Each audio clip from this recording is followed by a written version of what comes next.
Ulu Öndər Heydər Əliyevi xatırlayarkən bir məqamda xüsusi qeyd etmək istəyirəm. Bilirsiniz, hər bir xalqın inkişaf etmiş xalqlarının öz dahiləri var. Məsələn, İngilislər Winston Churchill-lə fəxr edirlər, Fransızlar Charles de Gaulle-la, Almanlar Konrad Adenauer-la, Franklin Delano Roosevelt-la Amerikalılar fəxr edirlər. Bunlar çox doğrudan böyük şəxsiyyətlərdir.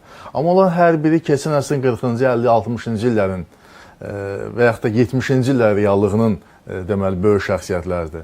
Azərbaycan xalqının böyüklüyü, ucalığı ondadır ki, və xoşbəxtliyi həm də ondadır ki, Ulu Öndər Heydər Əliyev iki əsrin qəhrəmanıdır. Həm 20, həm də 21-ci əsrin nəhəng şəxsiyyətidir. Və nəzərə alsaq ki, bugünkü dünya reallığında çox ciddi bir defisitlərdən, kəsirlərdən biri bu qlobal lider fenomeni ilə bağlıdır. Məsələn, bu günləri hesab edirəm ki, Almaniyada Adenauer deyil. Yəni, məclisə heç kim Adenauerlə müqayisə edib dahi demir. Olar bilsin, bacarıqlı siyasətçidir, amma dahilik başqa səviyyədir. Bu günləri Starmer, tutaq ki, Böyük Britaniyanın baş naziridir, o heç bir halda Churchill deyil. Və yaxud da ki, kim, hətta müqayisə belə yanlış olar ki, Fransa prezidenti ilə, tutaq ki, indiki prezidenti ilə siz Charles de Gaulle-u müqayisə edirsiniz. Yəni, bu cür müqayisələr çoxdur. Amma bir həqiqət var ki, Ulu Öndər Heydər Əliyevin həm birinci hakimiyyət dövründə, həm ikinci 1993-cü reallığında hakimiyyətə gəlişi doğrudan da bizim nicat yolumuz oldu. Və 93-cü reallığına baxsanız, bax, bir yandan deməli Ermənistanın Azərbaycana qarşı işğalçılıq hərəkətləri davam etməkdədir, yeni ərazilərin işğalı olmaqdadır. Bir yandan 9-7-ci maddə Birləşmiş Ştatlar Konqresindən Azərbaycan dövlət səviyyəsində iqtisadi qadağa aksiyası tətbiq edilib 92-ci noyabrın 24-də. Bir yandan o zamanki Xalq Cəbhəsi Müsavat Cütlüyünün antimilli siyasəti həm də xarici siyasətdə öz ifadəsini tapmışdı ki, deməli, lüzumsuz, yəni hər addımın öz məqamında qiyməti var.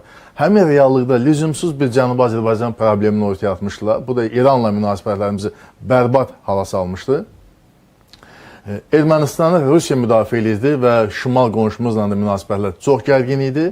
Və belə bir vəziyyətdə bütün bunlar az imiş kimi ölkənin cənubunda, ölkəmizin cənubunda bir qondarma Talış Muğar Respublikası bəyan edilmişdi.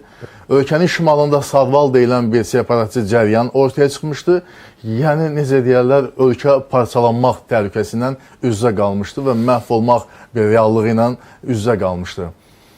Bax, Ulu Öndər Heydər Əliyevin səhhətində də o zaman problemlər var idi, ürəyi ilə bağlı.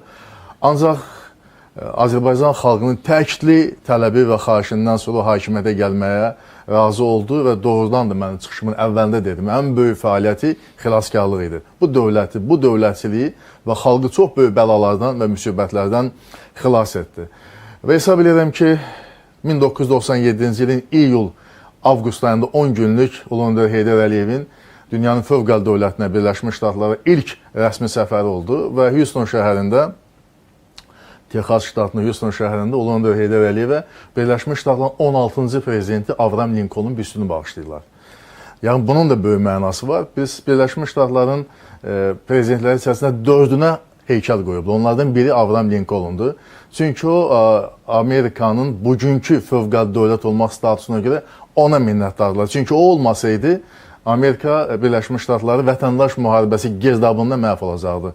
Şimal və Cənubun vətəndaş müharibəsi və 600 mindən çox insanın məhvinə gətirib çıxaran bir müharibə. O müharibədə deməli, Avram Linkoln ona nail oldu ki, ölkənin bütövlüyünü qoruyub saxladı. Qoymadı ki, deməli, ölkənin cənubu şimaldan ayrılsın və vətəndaş müharibəsinə son qoydu. Deməli, Avram Linkolnun büstünü Ulu Öndər Heydər Əliyevə bağışlamaqla bütün Amerikalılar hesab etdilər ki, bəli, cənab Heydər Əliyev, Azərbaycan prezidenti, siz bizim üçün Avram Linkolnsuz. Yəni, siz də öz dövlətinizin bütövlüyünü qoruyub saxlamısınız. Siz vətəndaş müharibəsinə son qoymusunuz və bütün müharibələrin içərisində ən dəhşətlisi vətəndaş müharibəsi, çünki o qardaş qadındır. Həqiqətən də Ulu Öndər Heydər Əliyevin misilsiz xidmətlərindən biri də oldu ki, o Gəncədə sözün həqiqi mənasına başlanmış vətəndaş müharibəsinə son qoya bildi.